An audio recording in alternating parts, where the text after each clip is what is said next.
가깝고도 멀게 느껴지는 법, 주목할 만한 법안들을 소개합니다. 김독수의 법안 프리즘. 자, 우리 지역 국회의원들이 또 어떤 법안을 발의를 했는지 살펴보는 시간이죠. 김독수 전 국무총리 정무기획 비서관, 오늘도 스튜디오에 나오셨습니다. 어서 오십시오. 안녕하세요. 김덕수입니다. 예, 이제 3월이 시작이 됐습니다. 그야말로 춘3월이네요. 춘3월. 어떻게 보내셨어요, 첫 주? 근데 3월은 3.1절로 시작을 하죠. 예. 3.1절은 뭐 다들 아시지만 네. 3.1 만세 운동으로 건립된 임시정부. 네. 이를 기반으로 해서 대한민국이 만들어진 거죠. 네. 근데 저희 나주에 예. 3대가 독립운동을 한 그런 사례가 있습니다. 저희가 3월 1일 날 네. 독립지사 하산 김철 선생 추모식을 가졌습니다. 아, 3대가. 네네. 먼저 예. 이 하산 김철 선생은요. 예. 1890년 나주시 금성동 25번지에서 출생을 하셨습니다. 예. 본명은 김복현인데요. 예. 이분이 1919년 광주 전남에 3.1 만세 운동을 주도하셨던 분이에요. 네. 우리 광주 아이의 최웅종 목사님하고 함께 네, 네. 두 분이 하기로 했는데 예. 이 서울에서 이 거사를 도모하시다가 네. 최 목사님이 먼저 구속이 돼버려요. 그래서 이 김복현 선생이 혼자 와서 예. 지역에 그 뜻있는 분들과 함께 3.1 만세 운동을 하셨는데 그분의 부친은 네. 그 성함이 창자 곤자 이제 지역에서 향리다 해서 관원을 하셨는데 네. 을미의병이라고 아시죠? 네. 1895년에 일제가 민비를 시해하고 민비. 예. 반발령을 내렸어요. 예. 머리를 잘라라. 그러니까 이때 우리 그 반발해서 유생들이 반발하고 했을 때 이 선생의 부친 김창건 선생께서 나주의 그 유생과 향리들과 함께 그 소위 일제 관료들을 예. 처단을 합니다. 네. 처단을 하고 의병을 일으키죠. 아. 그리고 의병을 일으켜서 이제 북상을 하려고 하다가 그 임금이 의병 해산해라 하니까 해산을 해죠. 예. 임금의 명에 따라서 해산을 하고 이제 붙잡혀서 처형 나가셨는데 또 이분의 아들은 그 의열단 아시죠? 의열단. 네. 의로운 일을 열렬히 하는 단체입니다. 의열단으로 그 일제를 항거했던 그래서 3대가 독립운동을 했는데요. 이제 김복현 선생이 1919년 만세 운동으로 이제 검거가 되셔서 3년형을 받으셨습니다. 3년. 네. 그래서 3년 옥고를 치르셨는데 재판에서 그런 말을 합니다. 이 운동의 주모자는 나다. 내 지시에 따라 행동한 학생들은 돌려보내라. 내 이름은 김철이다. 쇠는 불에 달구고 두들길수록 더욱 단단해진다. 얼마든지 해볼 테면 해봐라. 그래서 이때부터 이제 김철이다. 김철이라는 이름을 갖게 되셨죠. 아, 내가 모든 걸 책임지겠다. 그렇습니다. 예. 그리고 이제 이후에 광주에 YMCA를 만들고 초대 총무를 하시고 또 신관회 그리고 신민당 뭐 등등등 쭉 4.19 이후까지 민족운동 통일운동을 쭉 하셨어요. 예. 그러다 보니까 이제 군사정권 탄압도 받고 그러셨는데 그 우리 정부가 그 공을 인정해서 1990년에 건국훈장 애족장에 추서를 했고 아무튼 예. 이 김철 선생의 부친과 아들 모두 이제 3대가 예. 독립운동을 하셨는데 예. 이 김철 선생 추모식을 사실은 이게 시민단체들이 하고 있습니다. 지난 2000년부터 나주사랑 시민회가 26회째 진행을 했는데 국가 차원이 아니고? 그렇습니다. 그래서 이번 추모 행사에서 예. 그 시민단체인 나주학회의 이만실 상임이사께서 그런 말씀을 하셨어요. 3.1절이 관변 행사에 그치지 말고 우리 이 3대 독립운동을 하신 김철 선생을 중심으로 이 나주에 얼마나 자랑스러운 역사냐. 그럼요. 이걸 이 역사를 시민들과 함께 즐기고 노는 공간으로 만들었으면 좋겠다라는 네. 바람을 네. 밝히셨는데 매우 동의합니다. 예. 그렇게 되기를 바랍니다. 아니, 그러니까 저는 그게 좀 얼른 이해가 안 됐던 게 3대에 걸쳐서 독립운동을 한 이분들을 나라가 기억하지 않고 네. 시민들 주도로만 했다라는 게 좀 서운할 수도 있겠네요. 그렇습니다. 예. 이게 뭐 비사도 아니고 예. 그 드러나 있는 기록에 남아 있는 역사이거든요. 그러니까 나주시가 좀 그런 점을 좀 고려해서 다음부터라도 행사를 좀 범시민적 행사를 했으면 좋겠습니다. 아, 저는 뭐 가볍게 뭐 꽃놀이 뭐 이런 생각했더니 또 그렇게 의미 있는 예, 시작을 하셨군요. 3월을. 자, 이제 본격적인 우리 법안 이야기 들어가 봐야죠. 네, 복구울 전진수 의원이 대표 발의한 정신건강 증진 및 정신질환자 복지 서비스 지원에 관한 법률 개정안인데요. 네. 내용은 우리 국가 트라우마 센터 아시죠? 광주에 있죠. 네. 재난이나 사고로 정신적 피해를 입은 사람의 심리적 안정과 사회적 적응을 지원하기 위해 이게 국가 트라우마 센터가 있는데 네. 그 지원 대상에 자원봉사자와 언론인 등을 포함하자. 이분들도 이 피해를 입은 사람이다. 이런 거죠. 근데 현행 법에는 구조, 복구, 치료 등 여기 좀 제한을 한 거예요. 그러니까 현장을 취재하거나 자원봉사 하신 분들은 지원 대상에 빠져 있는 거죠. 참고로 이 자원봉사자나 언론인 등 재난 복구에 참여한 분들 3차 경험자라고 하거든요. 1차 경험자는 말 그대로 당사자, 직접 피해를 입은 당사자고 2차는 가족과 지인, 그리고 3차가 좀 전에 말씀드린 대로 구조, 복구, 치료 등에 참여한 의료진이나 공무원, 성직자, 또 취재한 기자 뭐 등등이 관계자들이 이제 3차 경험자라고 할 수 있고 4차는 지역사회 주민. 그분들이라고 해서 모두 다 똑같은 사람인데 특별한 뭐 훈련을 받기는 받겠죠, 직업적으로. 그렇죠. 그렇다 하더라도 그런 트라우마에 상당히 영향을 받을 수밖에 없는 거잖아요. 근데 여태 지금 적용이 안 됐다는 거죠. 네네. 그로 인해서 이제 사람에 따라서 그 공포나 그 불안감을 느끼는 정도가 좀 다르지 않겠습니까?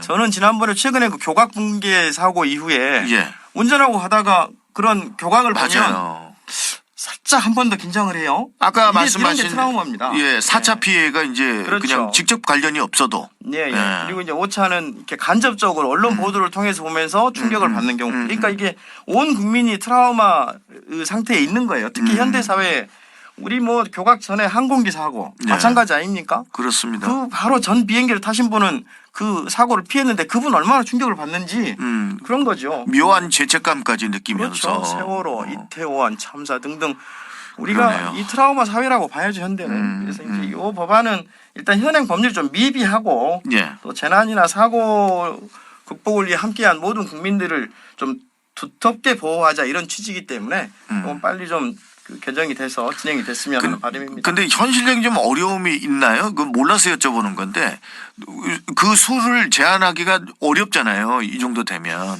이제 예산 당국이 항상 하는 얘기가 예산인데요. 이 지원의 정도가 사실은 그 사회 적응 지원하고 심리 안정하는 거기 때문에 이건 제도 운영의 묘라고 봐요. 그래서 이건 뭐 크게 부담 있는 건 아닐 것 같습니다. 네네. 어쨌든 그런 부분을 가벼이 보지 않는다라는 인식이 되게 중요한 거고. 자, 두 번째 법안은 어떤 겁니까? 여수울 조계원 의원이 대표 발의한 저작권법 개정안인데요. 이 현행 저작권법의 보호 대상에 영화 등 영상 제작물 이렇게 돼 있는데 여기에다 공연을 추가하자. 공연도 이 저작권법으로 보호해야 된다 이런 겁니다. 그게 무슨 얘기예요? 공연을 추가하다니? 그 뭐 연기하거나 무용, 노래 이런 것을 이제 저작권으로 보호하자는 거죠. 예술 활동이니까요. 창작 활동이고. 이제 무슨 얘기인지 제가 좀 설명을 하자면 이런 거군요. 그러니까 지금까지는 어떤 극작 행위나 이런 것들은 분명히 저작권의 보호를 받을 수 있었지만 누군가가 아주 독특한 연기를 했는데 그걸 따라한다. 그렇죠. 이것까지도 저작권에 포함시켜야 한다는 거잖아요. 맞아요. 현행법은 뭐 말씀드린 대로 영화관에서 뭐 영상을 촬영하거나 이런 거 못 하잖아요. 못 하게 돼 있죠. 그런데 우리 저작권법에 이제 다른 조항에 보면 좀 전에 이제 말씀하신 게 해당이 될 겁니다.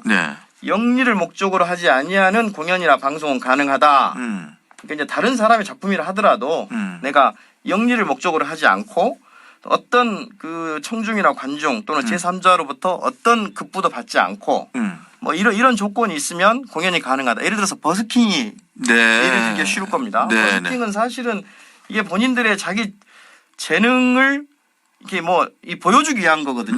상업 활동은 아니잖아요. 그렇죠. 그런데 버스킹에서 유의해야 될 게 혹시 그로 인해서 수익이 생긴다. 이러면 시비거리 된다는 거예요. 저작권법 저촉이 된다는 거예요. 좀 전에 말씀드린 대로. 또 이거를 이제 자기가 버스킹한 걸 그 뭐 SNS에 업로드 하잖아요. 이것은 그 공중송신이 되는 거예요. 그래서 이것도 역시 자기 노래가 아닌 다른 사람의 노래를 촬영해서 업로드할 때는 저작권법 위반 소지가 있다. 이런 겁니다. 그래서 이 저작권법이 좀 민감한 거기 때문에 유의할 필요가 있는 거고요. 그 한때는 그 저작권이 너무나 허술해가지고요. 그렇죠. 작가들 같은 경우에는 수입이 발생하기가 어렵잖아요. 그래서 본인들의 공연이 작품이 어디서 공연돼도 되는지 어쩐지도 모르고 그랬었는데. 그러니까 이제 위아무야 넘어가고 했는데. 그렇죠. 요거는 반드시 필요한 부분입니다. 양질의 공연물들을 또 생산을 해내기 위해서도 좀 필요한 부분인 것 같습니다. 미래는 문화와 예술의 시대입니다. 그렇습니다. 어떻게 보호해 줘야 됩니다. 자, 그리고 마지막으로 소개해 주실 법은 어떤 건가요? 네. 순천 광양 곡성 구례갑 김문수 의원이 대표 발의한 교육공무원법 개정안인데요. 네. 최근에 좀 어디 초등학교 교사 사건 있었지 않습니까? 네. 근데 이제 그 각급 학교의 장은 교육 공무원이 학교 구성원에게 위해를 가한 사실을 인지한 경우 네. 분리조치, 직무 배제하고 휴직자 복직 후에 정상 근무가 가능한지 등을 판단하기 위해 직무 적합성 심의위원회를 설치하자. 잠깐만요. 저는 이제 늘 그 우리 비서관님의 말씀을 듣고서 네. 퀘스천 마크가 아니 원래 이런 거 없었어요? 라는 거거든요. 없었나요 이런 게? 현행법에는 그 장기 휴직, 2년 이상 장기 휴직한 교원이 복직하려면 대통령령으로 정하는 바에 따라 연수를 받아야 한다.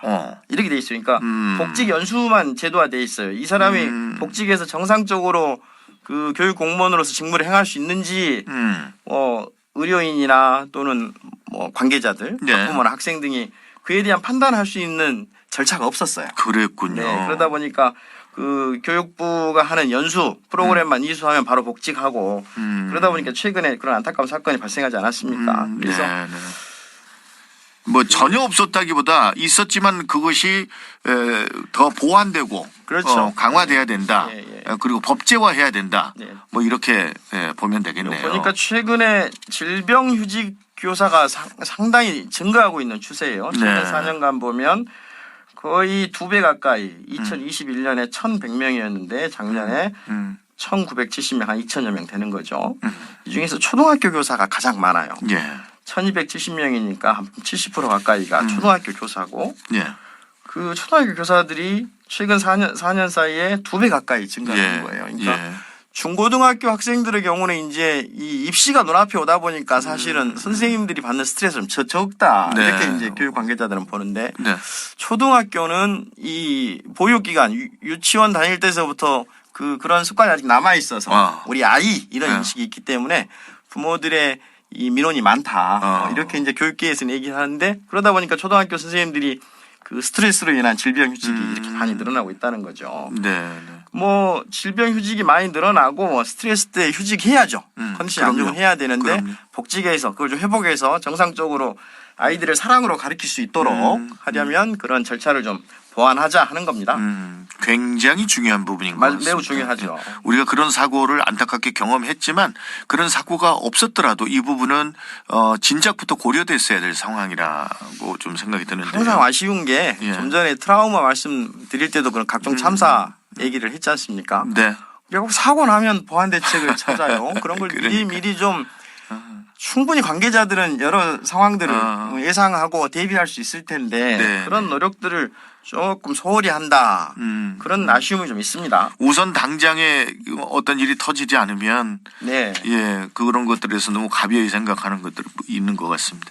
그렇습니다. 자, 오늘 또 3가지 법안에 대해서 소개를 잘 받았습니다. 말씀 잘 들었습니다. 고맙습니다. 고맙습니다. 네, 김덕수 비서관과 함께 얘기 나눴습니다.